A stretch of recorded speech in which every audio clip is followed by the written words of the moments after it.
Zero to Professional English Course, a creation of Habib Riaz.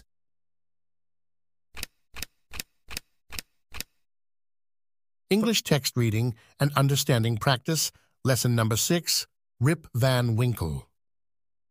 For a better experience of the course, you should buy our book, Golden English, Intermediate Level 2, 0 to Professional English Guide, a golden gift for English learners. What is inside the book?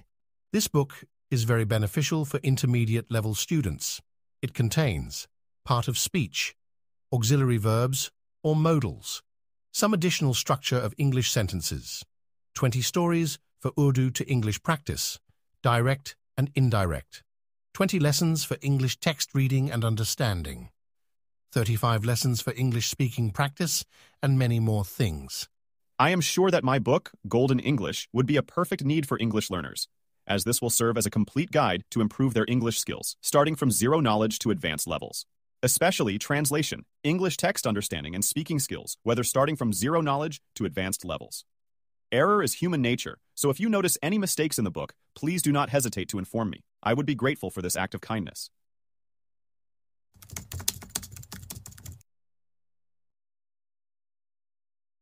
बिस्मिल्लाहिर्रहमानिर्रहीम अस्सलामु अलैकुम वरहमतुल्लाहि वबरकातुह। उम्मीद करता हूँ कि आप सब लोग बखैर व आफ़ियत होंगे। आज हम पढ़ेंगे लेसन नंबर 6 और आज की जो कहानी है वो है रिप वैन विंकल के बारे में। और इस कहानी में क्या बताया गया? इस कहानी में एक सुस्त आदमी के बारे में बातचीत की गई है कि एक आदमी था, बहुत अच्छा था, मतलब अच्छी तबीयत का था, उसकी फितरत बहुत अच्छी थी, लेकिन उसके अंदर एक कमी थी कि बहुत ज़्यादा सुस्तर था। वो मतलब कई दिनों तक सो जाता था और कोई काम नहीं करना चाहता था। ओके, तो उसके साथ एक बार वह कहीं गया हुआ था और फिर वहाँ पर ये सो गया। फिर वो तकरीबन 20 साल बाद उठा, उसके पास एक कुत्ता भी था, उसको ढूंढ रहा था, कुत्ता नहीं मिला। 20 साल बाद उठा तो उसने देखा कि बहुत कुछ बदल गया है ये तो। ठीक है, फिर वो गांव जाता है, फिर उसकी जो पड़ोसन रहती है उसको पहचान लेती है कि अच्छा ये वही है, अच्छा तुम हो। तो मतलब ये एक भुलक्कड़ आदमी कह सकते हैं, सुस्ता और भुलक्कड़ दोनों कह सकते हैं, इस टाइप का आदमी था। तो उसके बारे में यहाँ पर बातचीत की गई है।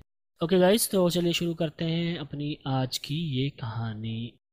ओके, तो कहानी शुरू होती है। This story is about Rip Van Winkle, a good natured but lazy man who goes away into the hills and falls asleep. When he awakens 20 years later, Rip finds that quite a few things have changed. Okay, तो ये है आपका paragraph, कहानी का पहला paragraph, और इसमें खुलासा बयान किया गया, यानी इस कहानी में किस चीज़ को लेकर के बातचीत की गई है, वही चीज़ यहाँ पर इसने जिक्र कर दी है जिसको मैंने अभी इससे पहले ही या शुरू में आपको बताया था। Okay, this story is about Rip Van Winkle की ये जो कहानी है ये रिप वैन विंकल के बारे में है।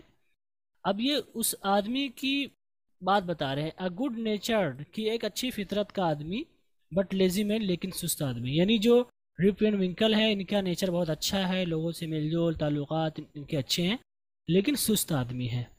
हु गोज अवे, अब ये मतलब रिप वैन विंकल के बारे में बता रहे हैं, ठीक है। बाकी ये जो मुझे मोतरजा कह सकते हैं या बदल कह सकते हैं, उनके बारे में बताने के लिए बदल कह दीजिए, इनकी सिफत ही बता रहे हैं। Okay, so who goes away, ये हु जो है आपका इम्परेटिव रिलेटिव प्रोनाउन है। हु गोज अवे, जो जाते हैं, इनटू द हिल्स, पहाड़ियों में, एंड फॉल्स अस्लीप, और ये सो जाते हैं। फॉल अस्लीप का मतलब होता है सो जाना। Okay, so this story is about Rip Van Winkle की यह कहानी रिप वैन विंकल के बारे में है। A good nature but lazy man, एक अच्छी फितरत वाले लेकिन एक सुस्त आदमी थे। हु गोज, जो जाते हैं पहाड़ियों में, एंड फॉल, और सो जाते हैं। When he awakens 20 years later, when he awakens 20 years later, awaken का मतलब होता है जागना, बेदार होना। So when he awakens 20 years later, जब वो 20 साल बाद उठते हैं या बेदार होते हैं, रिप पाते हैं डैड की क्वाइट अ फ्यू थिंग्स, मतलब बहुत सारी चीज़ें। क्वाइट अ फ्यू का मतलब बहुत कुछ, थिंग्स का मतलब चीज़ें, हैव चेंज, बदल चुकी हैं। Okay, so Rip finds that quite a few things have change का मतलब रिप रिप को जो है मिलता है या रिप पाते हैं कि बहुत सारी चीज़ें बदल गई हैं। ओके, तो यहाँ पर फाइंड्स का मतलब जो है पाना होता है, लेकिन इसका तर्जुमा अगर हम कर दें रिप को पता चलता है या पता लगता है तो भी अच्छा होगा। पता लगने के लिए फाइंड्स कर सकते हैं। Okay, so Rip finds, rib को पता लगता है या पता चलता है डैट की quite a few things have changed कि बहुत सारी चीज़ें चेंज हो गई हैं। ओके, आगे चलते हैं। Many years ago at the foot hills of the cart skill Mountains was a little village. In the village lived a simple, good-natured fellow named Rip Van Winkle. He was a kind neighbor, ready to help everyone. Everyone in the village liked him. The children of the village shouted with joy whenever they saw him because he played with them. He taught them to fly kites and shoot marbles and told them long stories. Okay, तो यहाँ पर कह रहे हैं many years ago, बहुत सालों पहले। Many years बहुत साल, अगो मतलब पहले। Okay, so many years ago बहुत सालों पहले, at the foot hills of the cart skill mountains. Mountain का मतलब होता है पहाड़ी, ठीक है, और फुट हिल का मतलब जो निचली सतह होती है जहाँ पर मतलब लोग रहते हैं, पहाड़ के नीचे भी लोग रहते हैं, तो वहाँ पर वही है कि फुट हिल का मतलब जो होता है तह में, पहाड़ की तह में। और किसकी पहाड़ की तह में? Cart skill mountains. Okay, cart skill mountains यानी कार्ट स्किल पहाड़ियों की निचले हिस्से में। वॉज अ लिटिल गांव, एक छोटा सा गांव था। तो माउंटेन्स जो होते हैं ना, यहाँ पर पहाड़ियाँ, इसकी सिलसिला होता है, जैसे ऐसे आपको देखेंगे पहाड़ ऐसे होते हैं, ठीक है, मतलब उनका एक चेन होती है, ठीक है, उनकी एक जंजीर होती है। सिर्फ पहाड़ ऐसे ही एक जगह पे नहीं होते हैं, बल्कि ऐसे होते हैं, आप अगर पहाड़ देखे होंगे। तो यहाँ पर वही है, पूरे इलाके का नाम क्या था? कार्ट स्किल माउंटेन्स, इसलिए यहाँ पर माउंटेन्स कर दिया है। ओके, तो कार्ट स्किल पहाड़ियों के निचले हिस्से में वॉज अ लिटिल विलेज, एक छोटा सा गांव था। और ये कहानी कहने का तरीका है, वरना असल में क्या था? There was a little village at the full hills, like that. Okay, so in the village lived a simple good natured fellow. In the village, गांव में, लिव्ड रहता था, अ सिंपल, एक सादा, गुड नेचर्ड, अच्छी फितरत वाला, अच्छे अखलाक वाला, फेलो, साथी, नेम्ड, जिसका नाम था Rip Van Winkle. Rip Van Winkle. Okay, so गांव में एक सिंपल, अच्छी फितरत वाला साथी जिसका नाम रिप था, वो रहता था। यह आपका लफ्जी तर्जुमा हो। ओके, लेकिन इसको अगर हम अच्छे अंदाज में कहना चाहें तो हम कहेंगे कि उस गांव में, यहाँ पर दा का मतलब डैट विलेज, क्योंकि यहाँ पर जो विलेज है यहाँ पर वही मुराद है जो यहाँ पर आ चुका है। ओके, यहाँ पर village. So in the village, उस गांव में, असल में है क्या? A simple good natured fellow name Rip was Winkle lived, ये असल में। ओके, सो एक अच्छे अखलाक वाला, सादा और अच्छे अखलाक वाला रिप वैन विंकल नामी आदमी, यहाँ पर जिसका नाम था के बजाय मैंने क्या कर दिया? नामी आदमी। रिप वैन विंकल नामी आदमी, नामी का मतलब जिसका जो नाम है। ओके, रहता था। Okay, he was a kind neighbour, वो एक रहम दिल पड़ोसी था। और क्या था? Ready to help anyone, and he was ready, वो तैयार था, यानी तैयार रहता था, ठीक है। ही वॉज रेडी, वो तैयार रहता था, टू हेल्प एनी वन, किसी की भी मदद करने के लिए या किसी की मदद करने के लिए। Okay, every one in the village liked him. Every one in the village, गाँव में हर कोई, यानी गाँव में हर कोई, लाइक्ड हिम, उसे पसंद किया। ये लफ्जी तर्जुमा हुआ, लेकिन हमने जब आपको पाश पढ़ाया था तो वहाँ पर बताया था कि पाश इंडेफिनिट के 3 तर्जुमे होते हैं, जिसमें से करते थे भी आप करेंगे। Okay, so every one in the village liked him, कि गाँव में से हर एक उसे पसंद करता था। The children of the village shouted with Joy, तो गांव के जो बच्चे थे वो चिल्लाते थे, चिल्लाए नहीं करेंगे यहाँ पर, चिल्लाते थे। विद जॉय, खुशी से। यहाँ पर खुशी से कर दिया मैंने, खुशी के मारे भी कहना तो विद जॉय, खुशी के मारे। ओके, गांव गांव के बच्चे खुशी के मारे चिल्लाते थे। व्हेन एवर दे सॉ, जब भी वो देखते, हिम, उसे, जब भी उन्होंने उसे देखा नहीं करेंगे, देखते थे तब चिल्लाते थे खुशी के मारे। Okay, because he played with them, क्योंकि ही प्लेड, उसने खेला उनके साथ, यानी क्योंकि उनके साथ खेलता था। ओके, खेलता था आप करेंगे इसका तर्जुमा। ही टॉट देम, वो उन्हें सिखाता था। टीच की सेकंड फॉर्म टॉट आती है। ओके, ही टॉट देम, वो उन्हें सिखाता था क्या, टू फ्लाई काइट्स, पतंग उड़ाना, एंड शूट मार्बल्स, और कंचे खेलना। कंचे खेलना किसे कहते हैं, गांव गोली, गांव वाले जो गोली खेलते हैं उसको कंचा बोलते हैं। ओके, मार्बल्स का मतलब होता है मार्बल, लेकिन यहाँ पर शूट मार्बल्स का मतलब गोली की कंचे खेलना। ओके, एंड टोल देम, और वो उन्हें उनसे कहता था लॉन्ग स्टोरीज, लंबी लंबी कहानियाँ। लंबी कहानियाँ के बजाय अगर हमने क्या कहते हैं लंबी लंबी कहानियाँ, तो थोड़ा सा अच्छा हो जा रहा है। उनसे लंबी कहानियाँ कहता था, यानी लंबी लंबी कहानियाँ कहता था। ओके, तो ये इस लाइन का तर्जुमा हुआ। तो उम्मीद करता हूँ कि ये समझ में आया होगा, कोई बहुत मुश्किल इसमें कुछ ऐसा नहीं था। ओके गाइस, चलते हैं देखते हैं कि अगले पैराग्राफ में क्या होता है। आगे है कि the only problem with Rip was that he was very lazy, he did no work on his own farm and just idled away his time. His fins were falling to pieces. His cow was going astray. Weeds grew on his farm. So Rip's constant companion was his dog,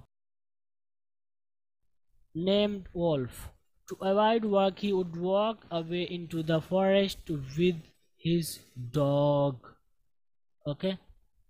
तो इसमें है कि the only problem with Rip was, the only problem, जो सब खाली जो सिर्फ problem थी किसके साथ, विद रिप, रिप के साथ, यानी रिप के साथ जो सब, यानी रिप के साथ जो प्रॉब्लम थी, सिर्फ कहने की जरूरत नहीं है, यानी रिप के साथ जो प्रॉब्लम थी वॉज, वो थी क्या, डैट की, ही वॉज वेरी लेजी, वो बहुत ही सुस्त था। ही वॉज वेरी लेजी, वो बहुत सुस्त था। और यहाँ पर आप कह सकते हैं वो बहुत सुस्त रहता था, आप कह सकते हैं वो बहुत सुस्ती करता था, यहाँ पर ये माना आ सकता है। वो बहुत सुस्त था भी ठीक है, कोई गलत नहीं, बिल्कुल यही सही है, लेकिन मैं एक ऑप्शन दे रहा हूँ कि बहुत सुस्ती क्या करता था, बहुत सुस्त था। ओके, तो the only problem with Rip was, Rip के साथ सिर्फ एक ही प्रॉब्लम थी।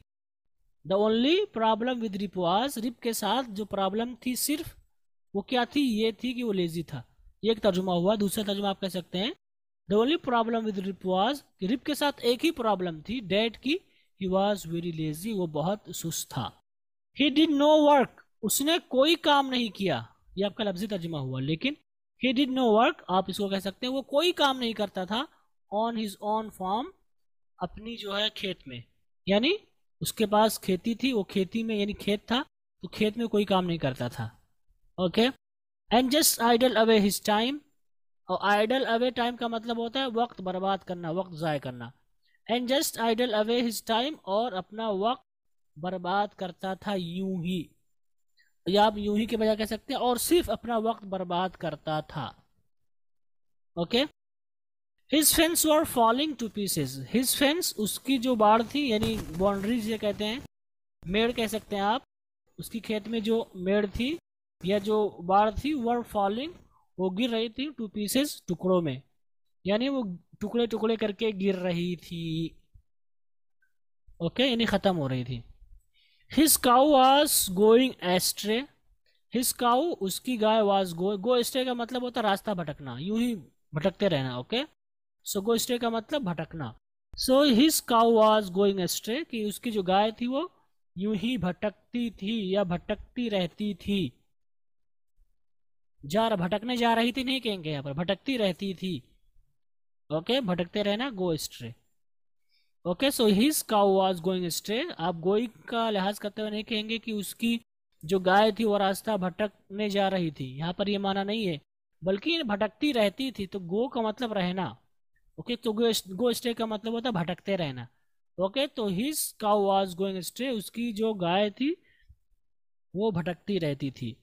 Weeds grew on his farms, weeds का मतलब होता है घास फूस, और अगर आपने खेती देखी है तो जो खेत में घास उगते हैं उनको वीड्स बोलते हैं। ऑन हिज फार्म्स, उसके फार्म में, okay, weeds grew on his farm, उसके फार्म में जो है घास फूस उग उग उग गए थे, ठीक है, क्योंकि उसने कोई काम नहीं किया था। उग गए, यहाँ पर इसका तर्जुमा हम करेंगे उग गए थे, तो ज़्यादा अच्छा होगा। ओके,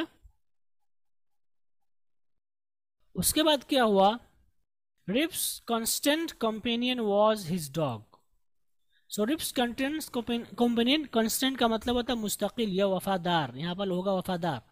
सो रिप्स कंस्टेंट कंपेनियन, रिप्स का जो वफादार साथी था, was his dog, वो कौन था, उसका कुत्ता था।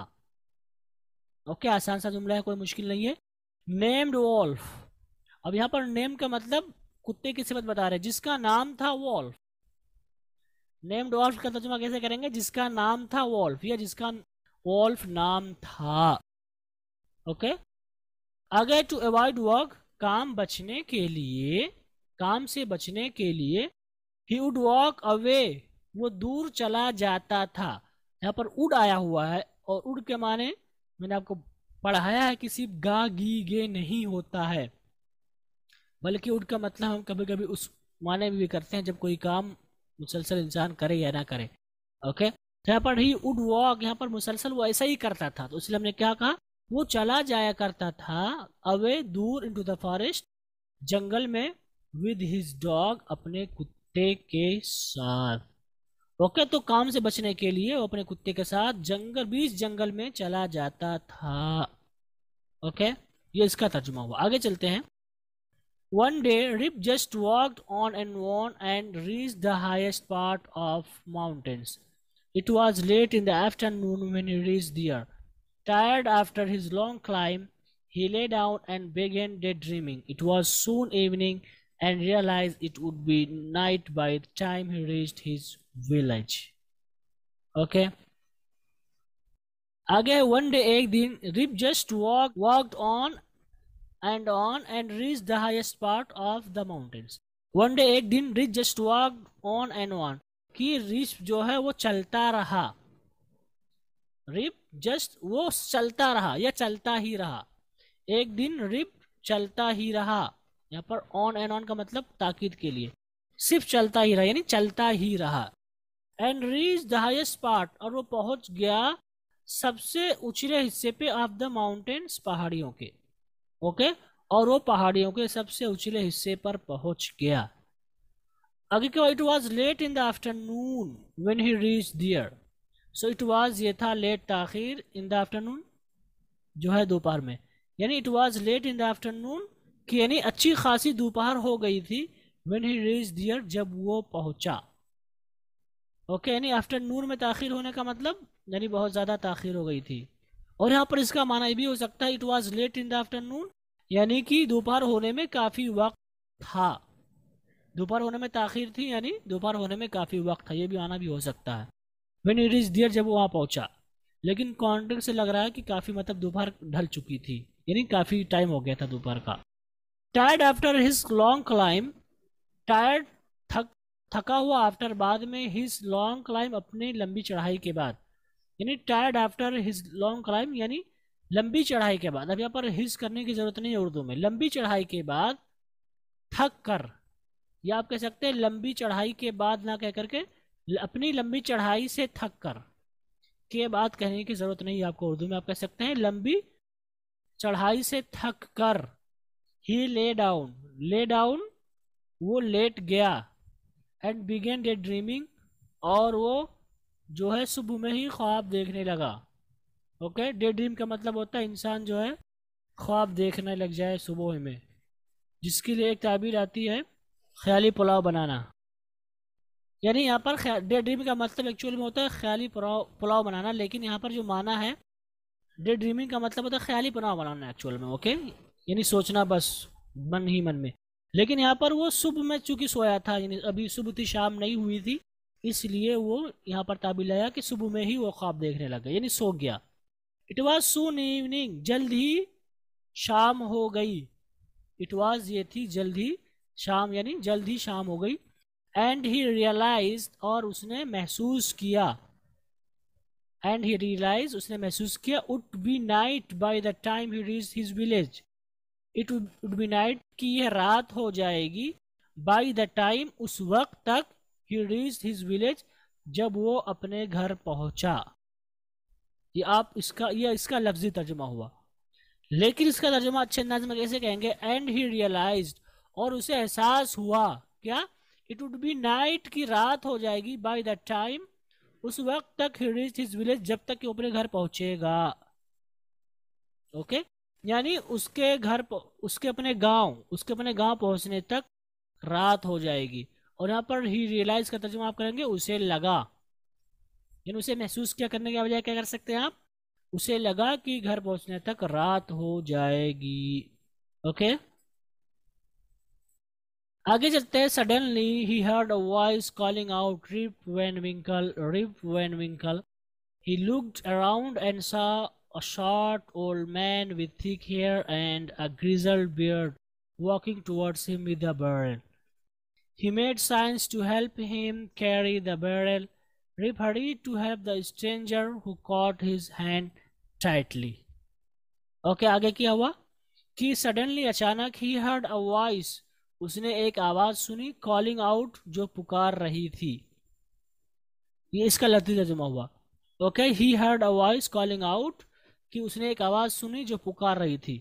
ओके, सो ये लफ्जी तर्जुमा हुआ, लेकिन अच्छा तर्जुमा होगा, उसे एक आवाज सुनाई दी, कॉलिंग आउट, जो ये कह रही थी, rib Van Winkle, Rip Van विंकल, उसका नाम। ठीक है,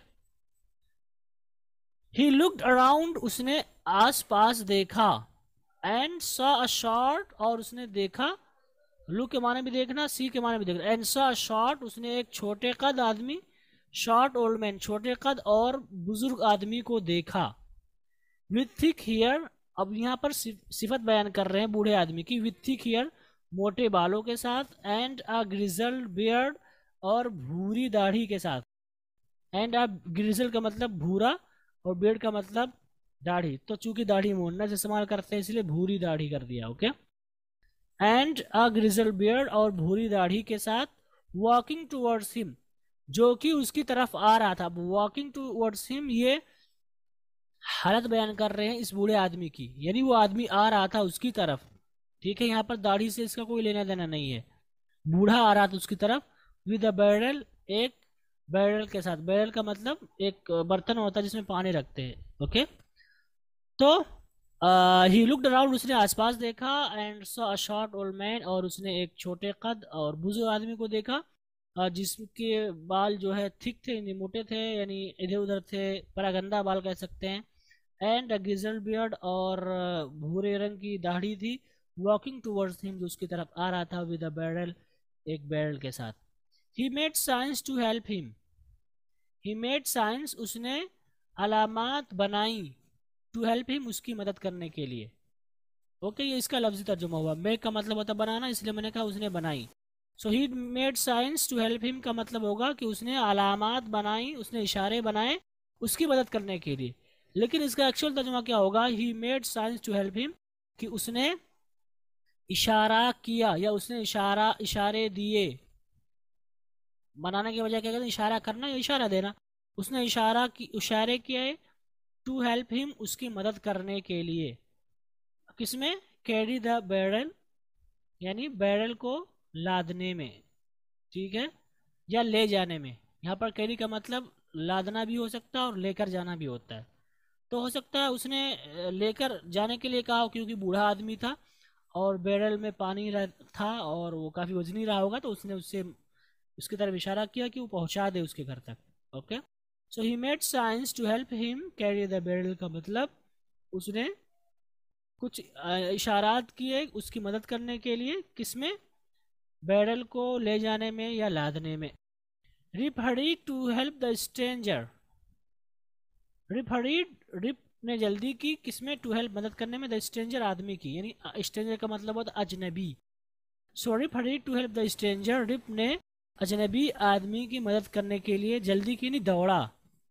who caught his hand tightly, अब यहाँ पर स्ट्रेंजर के बारे में बता रहे हैं। हु कॉट, जिसने पकड़ लिया, हिज हैंड, उसके हाथ को टाइटली सख्ती के साथ। ओके, तो रिप जल्दी से उस गरीब या उस जो है स्ट्रेंज आदमी, उस अजनबी आदमी की मदद के लिए दौड़ा। वो कॉट हिज हैंड टाइटली, जिसने उसके हाथ को सख्ती के साथ पकड़ लिया। ओके, उसके बाद है together they reached a place where there were some more old looking man playing nine pins. They were all dressed the same way and all of them had beards of various shape and colors. Even though they were playing a game, their faces were serious and there was silence. The only sound was the noise of the balls, which echoed the mountains like thunder. Okay, आगे है कि together they reached a place, together एक साथ, they reached वो सब पहुंचे, a place एक जगह, वेयर जहाँ, there were some more odd looking man, जहाँ कुछ और, ओड का मतलब अजीब व गरीब, लुकिंग का मतलब दिखने वाले। ओके, जहाँ कुछ और अजीब व गरीब शक्ल सूरत वाले, लुकिंग का मतलब दिखना भी होता है, आप शक्ल सूरत के माने भी ले सकते हैं। ओके, जहाँ कुछ और अजीब व गरीब शक्ल सूरत वाले आदमी थे। ओके, तो टुगेदर एक साथ, दे रीच्ड अ प्लेस, वो एक ऐसी जगह पहुंचे। अ प्लेस का हम तर्जुमा करेंगे एक ऐसी जगह, चूंकि आगे सिफत आ रही है तो उर्दू में हम इसी तरह करते हैं। तो एक साथ वो एक ऐसी जगह पहुंचे, where there were some more odd looking man, जहां और कई अजीबो गरीब शक्ल वाले आदमी थे। यहाँ पर ओड लुकिंग का तर्जुमा मैंने किससे किया, अजीबो गरीब शक्ल वाले आप कह सकते हैं, यानी अजीबो गरीब तरह से दिखने वाले, अजीबो गरीब तरीके से दिखने वाले आदमी थे, ये भी सही है। तो यानी दिखने का मतलब उनकी शक्ल ऐसी ही थी, अजीबो गरीब थे, दाढ़ी ऐसी थी, वैसा था। तो यहाँ पर वही है, ठीक है।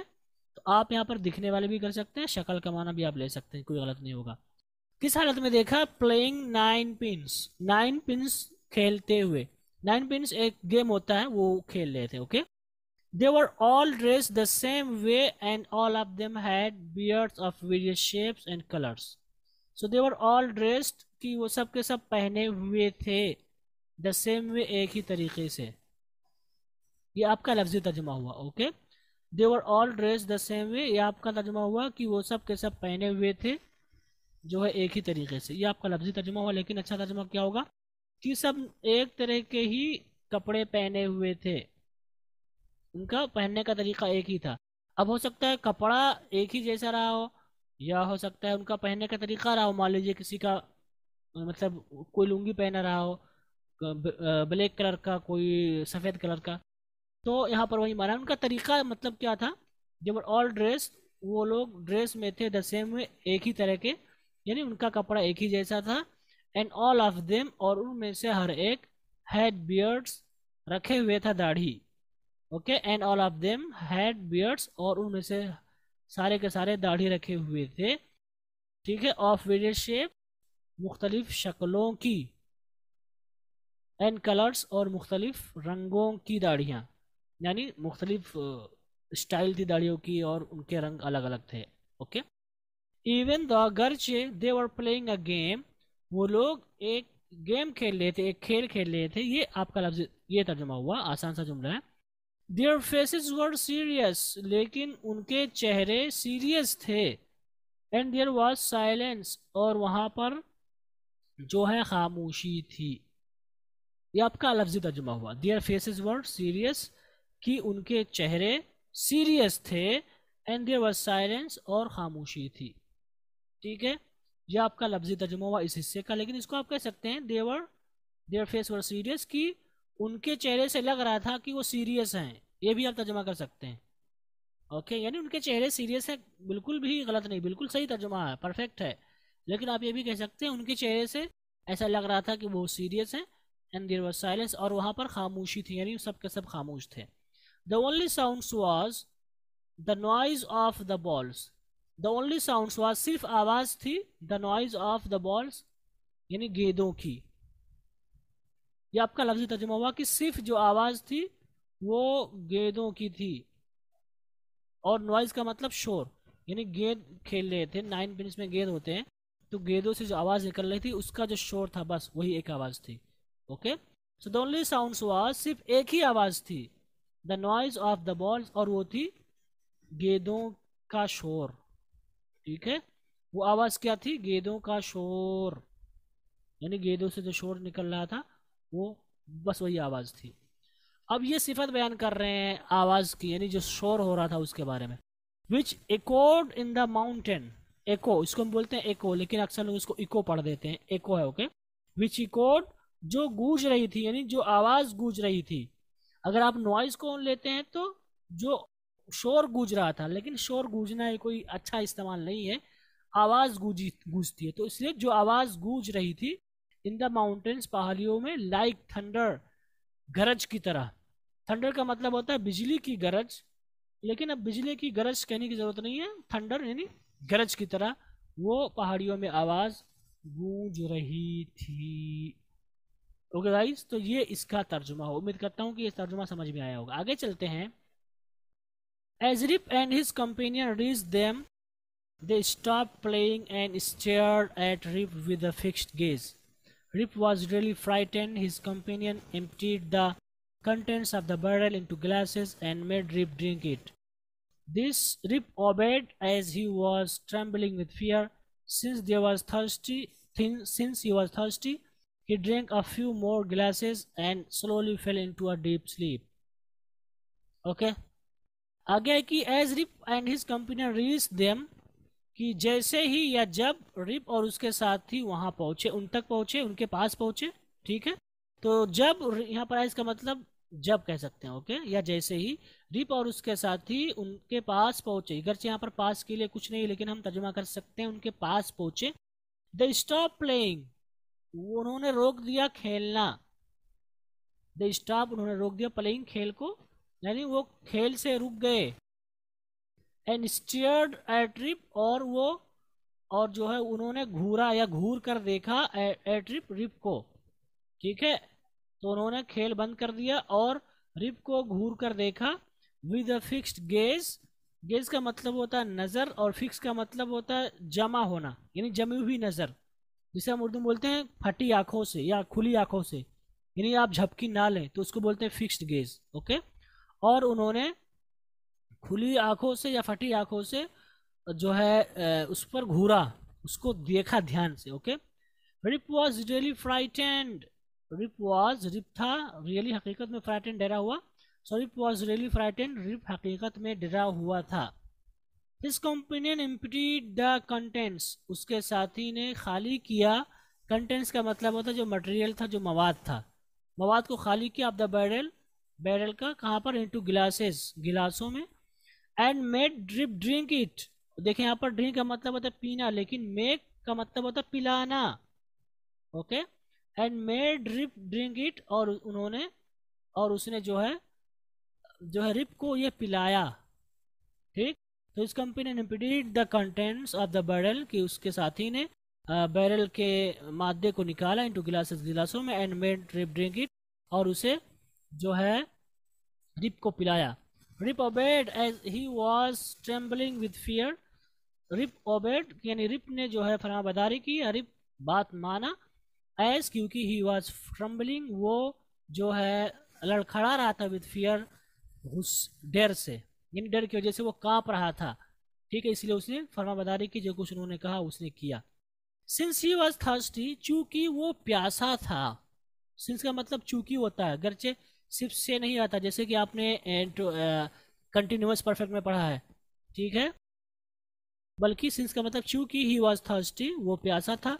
ही drink a few more glasses, उसने कुछ और गिलास पिए, यानी एक ही पर इक्तिफा नहीं किया बल्कि मस्जिद कह सकते हैं, कुछ और गिलास का मतलब मस्जिद पिए।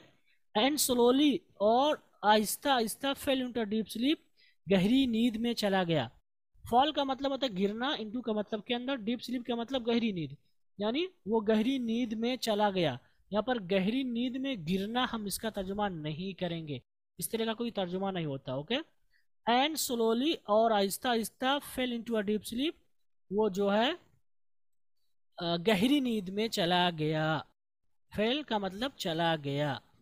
ओके गाइस, तो ये इस पैराग्राफ का तर्जुमा हुआ। उम्मीद करता हूँ कि ये पैराग्राफ आपको समझ में आया होगा। आगे चलते हैं और आगे है On waking up, he found that he was at the place where he had first met the old man. He rubbed his eyes. It was a bright sunny morning. Surely I have not slept here all night, thought Rip. आसान सा जुमला है, इसमें कह रहा है on awaking up, जागने पर, ही फाउंड, उसने पाया, डेट कि he was at the place, कि उसी जगह पे था, where he had first met, जहाँ उसने पहली बार मुलाकात की थी, द ओल्ड मैन, बुजुर्ग आदमी से। आसान सा जुमला है। सो ऑन अवेकिंग अप, जागने पर, ही फाउंड, उसने पाया यानी उसे लगा, यहाँ पर तर्जुमा करेंगे उसे लगा, डेट की he was at the same place, वो उसी जगह पे, where he had first met, जहां पर उसने पहली बार मुलाकात की थी, द ओल्ड मैन, बुजुर्ग आदमी से। ही रब्ड हिज आइज, आसान सा जुमला है, उसने अपनी आंखों को मला। It was a bright sunny morning, it was ये थी ब्राइट चमकदार, सनी मॉर्निंग, सनी का मतलब सूरज वाला, मॉर्निंग का मतलब सुबह। सो it was a bright sunny morning, ये चमकते सूरज वाली सुबह थी, यानी कि बिल्कुल सुबह थी। ओके, मुकम्मल तौर पर सुबह थी, ये माना है। श्योरली, बिला शुबा या यकीनन, आई हैव नॉट स्लेप्ट, मैं नहीं सोया हूँ, हियर, यहाँ, ऑल नाइट, पूरी रात, थॉट रिप, रिप ने सोचा। ओके, तो ये इस लाइन का तर्जुमा होगा। उम्मीद करता हूँ कि समझ में आया होगा। आगे चलते हैं। आगे he looked around for wolf but he was nowhere, Rip whistle for him, Wolf, wolf, he then shouted. No dog was to be seen. Where has this dog gone? He muttered to himself. He began to descend the mountain to go back to his village. तो इसमें है कि he looked around, उसने आस पास देखा, इर्द गिर्द देखा, चारों तरफ देखा, for wolf, wolf के लिए। ओके, तो wolf का मतलब यहाँ पर वो कुत्ते का नाम है। So look for का मतलब होता है तलाशना भी होता है। Okay, what are you looking for का मतलब क्या तलाश रहे हो, तो यहाँ पर तर्जुमा होगा तलाशा। So he looked around for wolf, उसने चारों तरफ वॉल्फ को तलाशा, यानी उसका जो कुत्ता था उसको ढूंढा। But he was nowhere, लेकिन वो नहीं था कहीं भी, यानी वो कहीं नहीं था। तो यहाँ पर तर्जुमा वो कहीं नहीं था, लेकिन कह सकते हैं वो नहीं दिखा, कहीं नहीं दिखा, या वो कहीं नहीं मिला। But he was nowhere, वो कहीं नहीं था। ये लफ्जी तर्जुमा हुआ, सही है, लेकिन जब हम इसको उर्दू में कहेंगे तो बोलेंगे वो कहीं नहीं मिला या वो कहीं नहीं दिखा, कॉन्टेक्स्ट के हिसाब से, right. Rip whistle for him, Rip ने उसके लिए सीटी बजाई, उसकी अपनी अलामत थी सीटी मारने से कुत्ता आ जाए शायद, सीटी भी मारी। वॉल्फ वॉल्फ वॉल्फ वॉल्फ, तो यहाँ पर सीटी मारने का मतलब है बुलाने के माने में, जैसा कि कॉन्टेक्स्ट से है, ठीक है। तो उसने सीटी मारकर वॉल्फ वॉल्फ कह करके उसको बुलाया। No no, I am sorry. Rip whistle for him, Rip ने उसके लिए सीटी मारी। Wolf wolf wolf off, he then shouted, फिर वो चिल्लाया, यानी पहले उसने सीटी मारी, ही देन शाउटेड, फिर वो चिल्लाया, wolf wolf wolf off. No dog was to be seen, no dog, कोई कुत्ता नहीं था, ठीक है, टू बी सीन, देखने के लिए। So no dog was to be seen, यानी कोई कुत्ता दिखाई देने के लिए नहीं था। No dog was to be seen, कोई कुत्ता दिखाई देने के लिए नहीं था। इसका लफ्जी तर्जुमा हुआ, right. No dog was to be seen, लेकिन इसका तर्जुमा होगा कोई कुत्ता दिखाई नहीं दिया। Where has this dog gone, ये कुत्ता कहाँ गया है, ये लफ्जी तर्जुमा हुआ, लेकिन कहेंगे ये कुत्ता कहाँ चला गया। ही मटर्ड टू हिमसेल्फ, उसने खुद से बड़बड़ाया, यानी खुद से बात की। He began to descend the mountain, so he began, उसने शुरू कर दिया क्या, टू डिसेंड, नीचे उतरना, द माउंटेन, पहाड़ से, यानी he began to descend the mountain, उसने पहाड़ से नीचे उतरना शुरू कर दिया, यानी वो पहाड़ से नीचे उतरने लगा। किस लिए, टू गो बैक, वापस जाने के लिए, टू हिज विलेज, अपने गांव। ओके, तो अपने गांव वापस जाने के लिए वो जो है माउंटेन से नीचे उतरने लगा, पहाड़ी से नीचे उतरने लगा। ओके गाइस, तो ये इसका तर्जुमा हुआ। आगे है, as he neared the village, he met a number of people, but he did not know any of them. The villagers also stared at him, equally surprised. Who is this man, said one. I have never seen him before, said another. Look at this his long white beard and his wrinkled face. Okay तो उनका तर्जुमा करते हैं पहले। तो आगे क्या हुआ, आगे ये हुआ कि as he heard near the village, कि जब वो गांव से करीब हुआ, नियर का मतलब करीब होना, ठीक। तो as he near the village, जब वो गांव के करीब हुआ, यानी जब वो गांव के करीब पहुंचा, यहाँ पर इसको कर देंगे करीब पहुंचना भी, ठीक है। नियर का मतलब करीब होना या करीब पहुंचना, तो अच्छा हुआ करीब पहुंचा। He met a number of people, वो मिला लोगों की एक बड़ी तादाद से। ही मेट, वो मिला, अ नंबर ऑफ पीपल, लोगों की एक बड़ी तादाद से। ओके ये इसका लफ्ज़ी तर्जुमा हुआ मुलाकात। लेकिन मिलने के वजह अगर हम कहते हैं उसकी मुलाकात हुई, ही मेट, उसकी मुलाकात हुई, नंबर ऑफ पीपल, एक बड़ी तादाद, लोगों की बड़ी तादाद से। But he did not know any of them, लेकिन वो उनमें से किसी को नहीं जाना। ये लफ्ज़ी तर्जुमा हुआ। लेकिन हम इसका तर्जुमा कर देंगे but he did not know any of them, लेकिन वो उनमें से किसी को नहीं जानता था। ही डिड नॉट नो, वो नहीं जानता था, एनी ऑफ देम, उनमें से किसी को। The villagers also stared at him, गांव वालों ने भी उसको घूर कर देखा।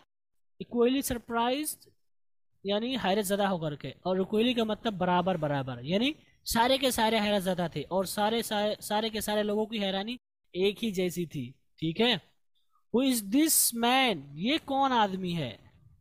सेड वन, एक ने कहा, यानी वन के बजाय हमने कहा एक ने कहा। आप इसको कह सकते हैं एक किसी ने कहा, ये भी कह सकते हैं, ठीक है।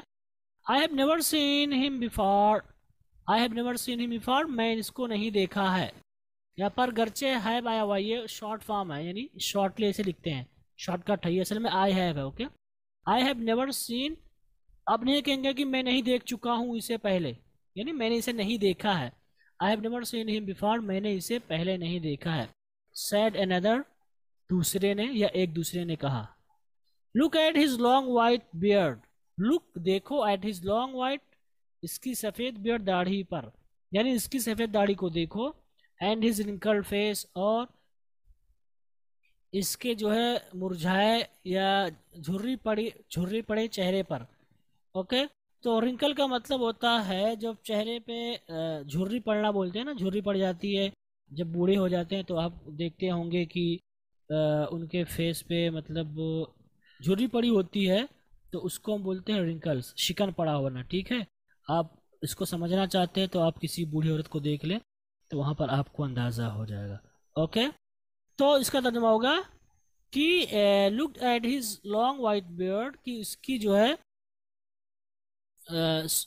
सफ़ेद लंबी दाढ़ी को देखो। एंड हिज रिंकल्ड फेस, और इसके जो है शिकन पड़े चेहरे को देखो। ये इसका तर्जुमा हुआ।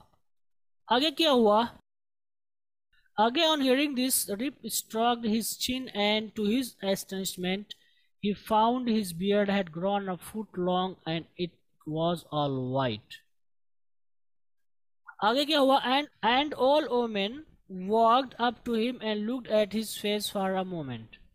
Then she exclaimed, it is Rip Van Winkle. Welcome home again, old neighbor. Where have you been these 20 long years? Okay?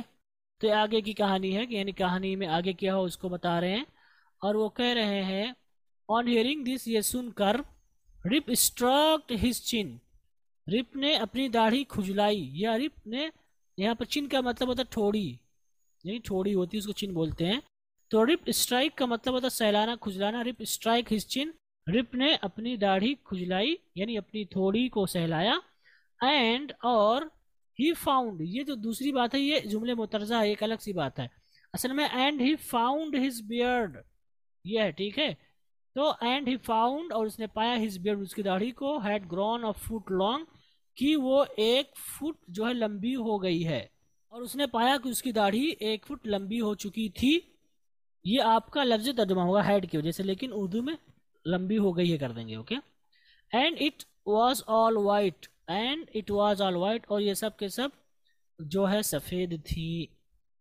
Okay so on hearing this, ये सुन करके, Rip stroke his chin and to his, अब यहाँ पर to his अस्टनिशमेंट का मतलब होगा कि उसकी हैरानी के तक, उसकी हैरानी तक, टू हिज एस्टनिशमेंट का मतलब होगा कि उसकी हैरानी तक, ये लफ्ज़ी तर्जुमा हुआ। लेकिन यहाँ पर जो जुमला इस्तेमाल हुआ उसके लिहाज से इसका तर्जुमा होगा कि उसके लिए हैरानी की बात ये थी कि, टू हिज एस्टनिशमेंट का मतलब होगा उसके लिए हैरानी की बात ये थी कि, ओके क्या थी अब आगे बता रहे हैं, ये थी कि, ये तफसील आगे। Okay so on hearing this, ये सुनकर के रिप स्ट्रॉक हिज चिन, और रिप ने जो है अपनी थोड़ी खुजलाई, एंड टू हिज एस्टनिशमेंट, और उसके लिए हैरानी की बात ये थी कि ही फाउंड, उसने पाया, हिज बियर्ड, अपनी दाढ़ी को, had grown a foot long, कि वो लंबी हो चुकी है 1 foot, and it was all white, और ये पूरी की पूरी सफ़ेद हो चुकी हैं। Okay and all women walked up to him, an old women की एक बूढ़ी खातून, वॉक्ड अप आई, चल कर, टू हिम उस तक, यानी उसके पास चल कर आई। सो एक बुजुर्ग बूढ़ी या एक बुजुर्ग खातून उसके पास चल कर आई, and looked at his face for a moment, और उन्होंने देखा उसके चेहरे को एक लम्हे के लिए। देन शी एक्सक्लेम्ड, फिर उन्होंने चिल्लाया या फिर वो चीखी, it is rib Van Winkle, ये तो रिप वैन विंकल है। वेलकम होम अगेन, वेलकम का मतलब आपका इस्तकबाल है, होम घर में, अगेन दोबारा, यानी वेलकम होम अगेन का मतलब आपका दोबारा घर में इस्तकबाल है। ओल्ड नेबर, पुराने पड़ोसी, यानी ये जो बूढ़ी थी वे रिप की पड़ोसन थी। Okay so where have you been, where have you been का मतलब आप कहाँ हैं, ठीक है। दिस 20 लॉन्ग ईयर्स, दिस ये 20 लॉन्ग ईयर्स, लंबे 20 साल। Okay where have you been this 20 long years, कि आप जो है 20 साल की इस लंबी मुद्दत में कहाँ थे, ये माना निकल कर आ रहा है। ओके लफ्ज़ी तर्जुमा होगा वेयर हैव यू बीन, कि आप कहाँ हैं, दिस 20 लॉन्ग ईयर्स, इन जो है इस 20 सालाना यानी ये 20 साल की जो, यानी ये लंबे 20 साल, ये लंबे 20 साल आप कहाँ हैं, यानी कि where have you been this 20 long years, की इतनी मुद्दत से, यानी कि 20 सालों की इतनी लंबी मुद्दत से। तो दिस 20 लॉन्ग ईयर्स का अगर आप तर्जुमा करें 20 साल की इतनी लंबी मुद्दत से, तो बहुत अच्छा तर्जुमा हो जा रहा है, ठीक है। लफ्ज़ी तर्जुमा से हटके हम इसको कर रहे हैं। Okay so where have you been, कि आप कहाँ हैं या कहाँ थे, दिस 20 लॉन्ग ईयर्स जो है इतनी 20 साल की इस लंबी मुद्दत से, ठीक है, कहाँ हैं आप, ठीक है। तो ये कहानी ली गई है adopted from the legend of Rip Van Winkle, ये legend of Rip Van Winkle से कहानी ली गई है, जिसके राइटर हैं वॉशिंगटन आर्विंग। ओके और यहीं पर आज की हमारी कहानी ख़त्म हुई। तो उम्मीद करता हूँ कि आज का टेक्स्ट इंग्लिश आपको समझ में आया होगा। अब इंशाअल्लाह हम आपसे मुलाकात करेंगे